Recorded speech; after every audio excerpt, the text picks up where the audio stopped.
C'est au terme de 5 heures de discussion, tout aussi passionnés que l'ont été les débats au Parlement israélien hier après-midi, que le gouvernement israélien a adopté l'accord conclu avec l'OLP sur l'autonomie de la bande de Gaza et de la ville de Jéricho. 16 ministres ont voté pour, 2 d'entre eux se sont abstenus, dont le ministre de l'Intérieur israélien. Cet accord doit être ratifié par les délégations israéliennes et palestiniennes aux négociations de Washington qui recommencent aujourd'hui. Il a été mis au point, cet accord, par le ministre israélien des Affaires étrangères et des responsables de l'OLP à Oslo il y a une dizaine de jours. On l'appelle déjà l'accord d'Oslo, après l'avoir appelé le plan Peres, du nom de Shimon Peres, le chef de la diplomatie israélienne. Très solennel et aussi très ému cette nuit à Jérusalem. Il avait le sentiment de rentrer dans l'histoire. Nous avons commencé une autre époque de compréhension, de civilisation, de la paix entre le peuple palestinien et nous-mêmes.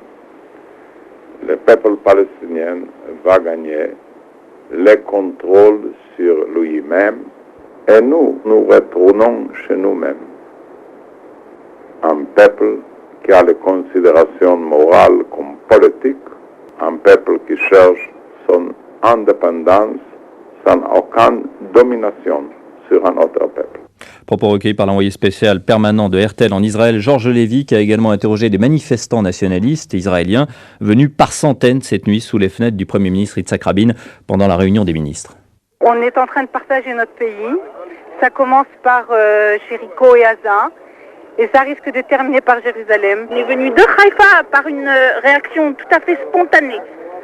Le cœur, la tête, tout y est pour être contre tout ce qui est en train de se passer. Ça a été par mensonge qu'il a réussi à avoir toutes les voix qu'il a reçues pour les élections dernières. C'est par mensonge qu'il gouverne. Il nous a emboîtés.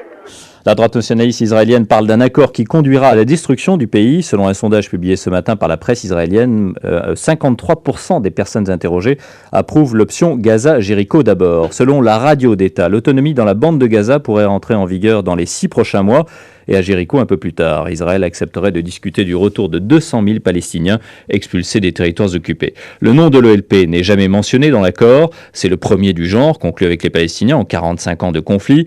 Yitzhak Rabin, qui doit se rendre dimanche à Washington, espère qu'il sera ratifié d'ici là. Côté palestinien, les radicaux de l'OLP, tels que Naïef Awatmeh, le chef du Front démocratique de libération de la Palestine, réclament la démission de Yasser Arafat. Le chef de l'OLP est au Caire, où il doit rencontrer aujourd'hui le président Moubarak. Il s'est entretenu hier soir au Yémen avec l'ancien président américain Jimmy Carter.